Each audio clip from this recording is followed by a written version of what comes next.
इस कहानी का शीर्षक है प्रेरणा, दया और मेहनत की मिसाल।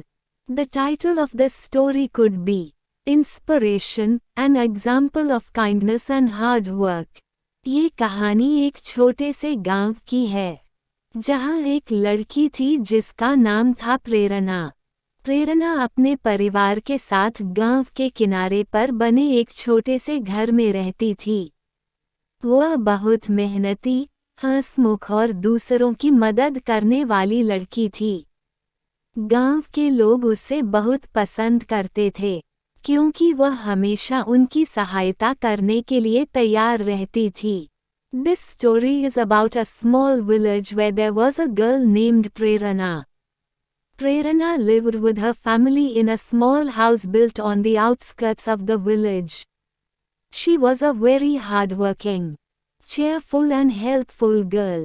The people of the village loved her very much because she was always ready to help them. प्रेरणा की माँ बीमार रहती थी और उसके पिता खेतों में काम करते थे। ऐसे में घर के सारे काम और पढ़ाई की जिम्मेदारी प्रेरणा के कंधों पर थी। लेकिन उसने कभी हार नहीं मानी। दिन भर स्कूल जाने के बाद वह घर आकर माँ का ख्याल रखती और अपने छोटे भाई बहनों की देखभाल करती। Prerna's mother was ill and her father worked in the fields. In such a situation, the responsibility of all the household chores and studies was on Prerna's shoulders. But she never gave up. After going to school all day, she would come home and take care of her mother and look after her younger siblings. एक दिन गांव में एक बहुत बड़ा त्योहार मनाया जा रहा था। हर कोई खुशी में डूबा हुआ था, लेकिन प्रेरणा के पास त्योहार के लिए नए कपड़े नहीं थे। वह थोड़ी उदास हो गई, लेकिन फिर उसने सोचा कि खुशियाँ सिर्फ बाहरी चीजों से नहीं आती, बल्कि दिल से आती हैं। One day a big festival was being celebrated in the village. Everyone was immersed in happiness. But Prerana did not have new clothes for the festival. She became a little sad. But then she thought that happiness does not come only from external things, but comes from the heart. उसी दिन गांव में एक बूढ़ी औरत आई। वह बहुत थकी हुई और भूखी लग रही थी। प्रेरणा ने उसे देखा और तुरंत अपने घर ले गई। उसने उसे खाना खिलाया और आराम करने के लिए जगह दी। बूढ़ी औरत बहुत खुश हुई और उसने प्रेरणा से कहा, तूने मेरे साथ जो दया दिखाई है, उसके बदले में मैं तुझे आशीर्वाद देती हूँ कि तेरी जिंदगी में हमेशा खुशियाँ रहेंगी। That same day, an old woman came to the village. She looked very tired and hungry. Prerana saw her and immediately took her home. She fed her and gave her a place to rest.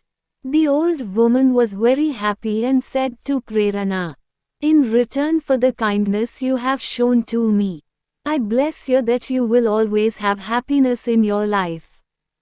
Day. An old woman came to the village. She looked very tired and hungry.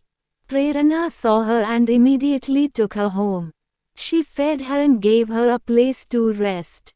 The old woman was very happy and said to Prerana, in return for the kindness you have shown to me, I bless you that you will always have happiness in your life. कुछ दिनों बाद गांव में एक बड़ा शिक्षण कार्यक्रम शुरू हुआ और गांव के बच्चों को उच्च शिक्षा के लिए शहर जाने का मौका मिला। प्रेरणा को भी इस अवसर का लाभ मिला और वह अपनी मेहनत और लगन से पढ़ाई में आगे बढ़ी। वर्षों बाद वो एक सफल डॉक्टर बनकर गांव लौटी और अपने परिवार और गांव वालों की मदद करने लगी। After a few days, a big teaching program started in the village and the children of the village got a chance to go to the city for higher education. Prerana also got the benefit of this opportunity and she progressed in her studies with her hard work and dedication. Years later, she returned to the village as a successful doctor and started helping her family and villagers. इस तरह प्रेरणा की मेहनत, दया और सहानुभूति ने उसे एक आदर्श व्यक्ति बना दिया, जिससे सबको प्रेरणा मिलती थी.